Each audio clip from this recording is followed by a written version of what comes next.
Well, hello, good people of the YouTube internet, and welcome back to our channel. Today we have a little bit of a different video for you guys, and as you probably could tell from the title, we decided it's time to install a swimming pool in our backyard. And what we did is we recorded the progress and the process of building a swimming pool. This is obviously specific to South Africa. Different areas of the world might have different requirements. In South Africa, you need a plan because it's the fixture, and you need to get that approved obviously by the council and maybe even by the housing estate where you live, if you live in the housing estate. And if you've got a shared title estate, that might be even more difficult. But let us take you through the process. It wasn't all that much fun all the time because, as you can imagine, we decided to use the lowest bidder, which means that there's a lot more work for you as the owner to do when you use the lowest bidder. But we'll get back to that a little bit later. Enjoy the show. We started out by marking the pool exactly the way we wanted. It's a small pool. It's a cocktail pool, as you can tell from the title. Just look at my beautiful lawn before we started this process. Our place is too small to get earth moving equipment into the backyard, so we decided to do a manual dig. This entire pool took about 1 day to dig, as you'll see from the video now.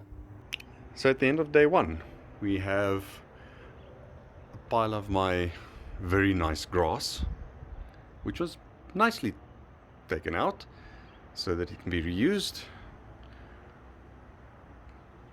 Pile of sand that came out of here. The pool is just about 1.2 meters deep, as it's supposed to be, and they started shaping the steps. So this step over here, that's going to be at about 400 millimeters, and that 400 millimeter theme is going to go throughout. Now what you can see on the yellow lines is, and I hope you can see it, but that is the level which we're going to work at. So obviously the pool gets built up over here to stick to the level from the top over there, and we level at the top because we don't want rainwater and all that stuff coming from the top to spill into the pool and mess up the pool. So that's the end of day one, and as you see, the other guys have already started taking away the rubble, so the project is moving along just nicely.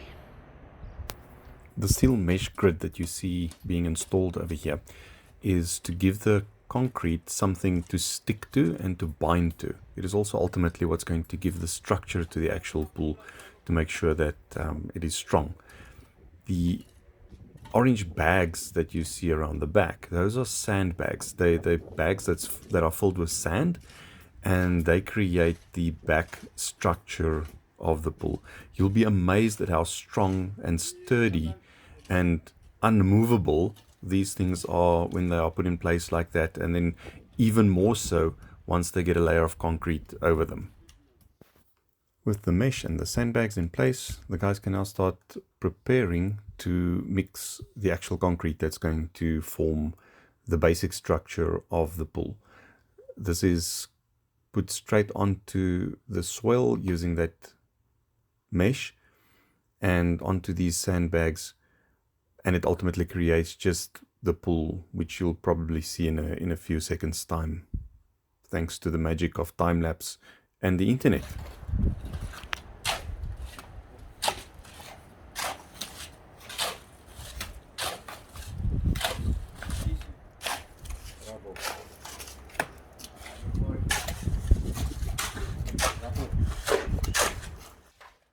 Note the rough structure of the concrete as they're putting it onto the walls.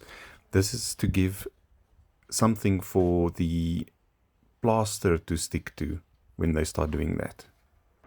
So at the end of day two, we've got grass, some swell left, which we're possibly going to use to fill up a little step for here.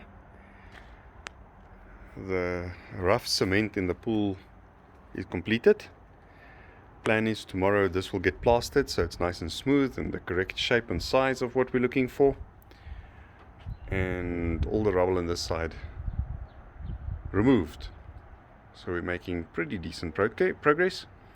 What's outstanding here is obviously the plastering needs to happen. Somewhere over there, there's a weir that needs to get installed, and it's over there, and a light. I'm not exactly sure how and where the light is going to go into, but I'm guessing they need to do that before they plaster. So I'm guessing over here somewhere, or over there, or the opposite side.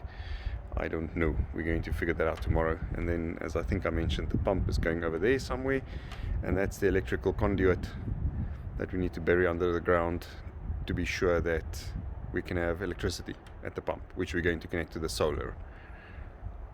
That's it. End of day 2. One of the advantages of having a massive hole in your backyard is that it's also a good place to mix cement and plaster, so that you can just use it straight from the floor and plaster the walls in the shapes that you need it. Personally, I cannot plaster. I can't get the glue side of the plaster to stay the right side up. Since we are dealing with water, it is pretty important to keep a level all the time, and you'll constantly see the guys doing this cross measurement from side to side, and up and down to make sure that everything stays at the same level.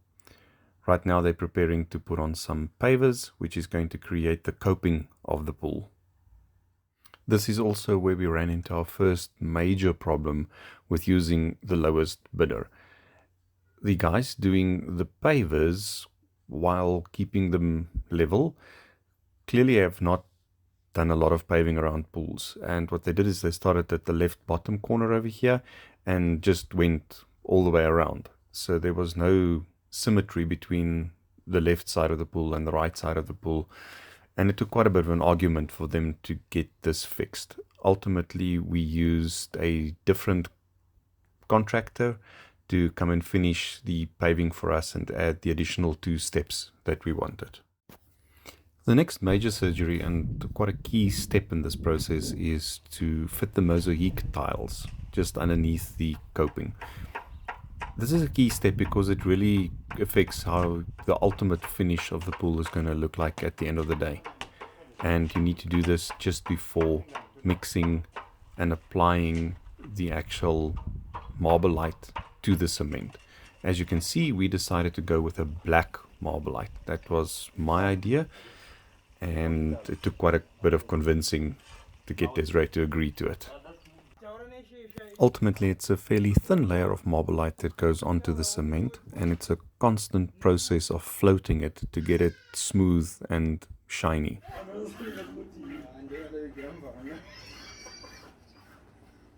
End of day 7. This entire process from beginning to end took about 8 working days. That's not counting the weekends. So probably 10 days. And in those 10 days, we've gone from my beautiful lawn, which I'll show you in a couple of seconds, to quite a nice looking swimming pool. What's left now is we need to wait for this thing to dry for 24 hours and then fill it with water. And this is what it looks like after we're done through the magic of the interwebs.